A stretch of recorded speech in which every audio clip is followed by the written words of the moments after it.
ఇప్పుడు కేవలం 7,999 up to 10 kgs వరకు బరువు తగ్గి అధిక బరువు నుంచి వచ్చే ప్రధాన సమస్యలను దూరం చేసుకోండి. తెలుగు సినిమా బడ్జెట్ ఆకాశమే హద్దుగా దూసుకుపోతోంది. స్టార్స్ సినిమాల బడ్జెట్ 300 కోట్లు దాటిపోతే యంగ్ హీరోలు మేము సైతం అంటూ 100 కోట్ల క్లబ్లోకి అడుగుపెట్టారు.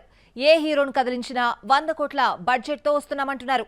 ఎందుకింత అంటే historical subject, folklore drama, different story అంటూ ఎవరి వర్షన్లో వాళ్ళు బిజీ అయిపోయి బడ్జెట్ పెంచేశారు. వాళ్ళెవరో ఒకసారి చూద్దాం. 5 ఏళ్ల క్రితం 10-20 కోట్ల మధ్యలో ఉండే యంగ్ హీరోల సినిమా బడ్జెట్ 100 కోట్లకు చేరింది.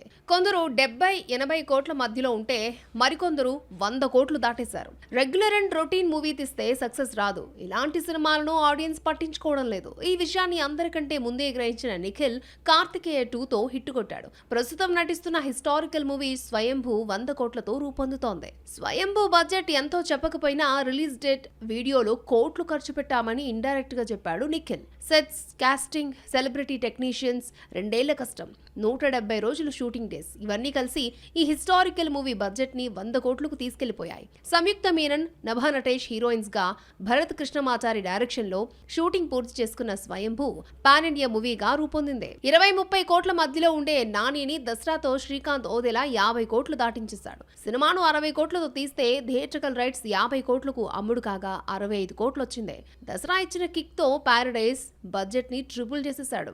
యంగ్ హీరోల్లో తొలి 100 కోట్ల బడ్జెట్ దాటిన రికార్డ్ నానిదే. ది పారడైజ్ తో నాని 150 కోట్ల బడ్జెట్ మార్క్ ని క్రాస్ చేశాడు. ఒకరిని చూసి మరొకరు అన్నట్టు బడ్జెట్ పెంచుకుంటూ పోతున్నారు. చూస్తుంటే సాయి దుర్గ్ తేజ్ కూడా 100 కోట్ల క్లబ్ లో చేరినట్టే. బ్రో ఫ్లాప్ తర్వాత తేజ్ నటిస్తున్న సంబరాల ఏటుగట్టు 100 కోట్లకు చేరుతోంది. డెబ్యూ డైరెక్టర్ రోహిత్ కేపీ చెప్పిన స్టోరీపై నమ్మకంతో నిర్మాతలు భారీగా ఖర్చు పెడుతున్న మెగా మేనల్లుడిపై రిస్కే చేస్తున్నారు. రొటీన్ మూవీస్ తో ప్రేక్షకులు విసుగెత్తిపోయారు. అద్భుత ప్రపంచంలోకి తీసుకువెళ్తేనే థియేటర్ వైపు చూస్తున్నారు.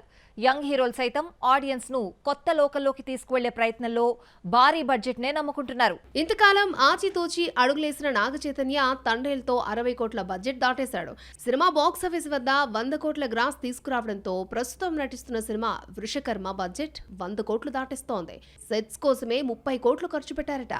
రీసెంట్ గా రిలీజ్ అయిన డెకాయిట్ పై 68 కోట్లు పెట్టారు. అడవిశేష్ పై ఇన్ని కోట్లు పెట్టడం అంటే నిర్మాత సుప్రియ రిస్క్ చేయడమే. హీరోకి మినిమం గ్యారంటీ ముద్ర ఉండడంతో ఓటీటీ రైట్స్ తో చాలా వరకు సేఫ్ అయ్యారు. సినిమాను 30 కోట్లు కమ్మితే ఇంకా బ్రేక్ ఈవెన్ కాలేదు. థియేట్రికల్ గా సక్సెస్ అవుతుందో లేదో చూడాలి. సినిమా హిట్ కావాలంటే ఎవరు చెప్పని కథతో రావాలి. ఇది చెప్పాలంటే హైయెస్ట్ బడ్జెట్ తో రావాలి. వచ్చినా సరిపోదు, గెటప్ మార్చాలి. ఇవన్నీ చేసినా ఫలితం దక్కుతుంది అని చెప్పలేం. ఇందుకు విజయ్ దేవరకొండ కింగ్డమ్ ఎగ్జాంపుల్ గా నిలిచిందే.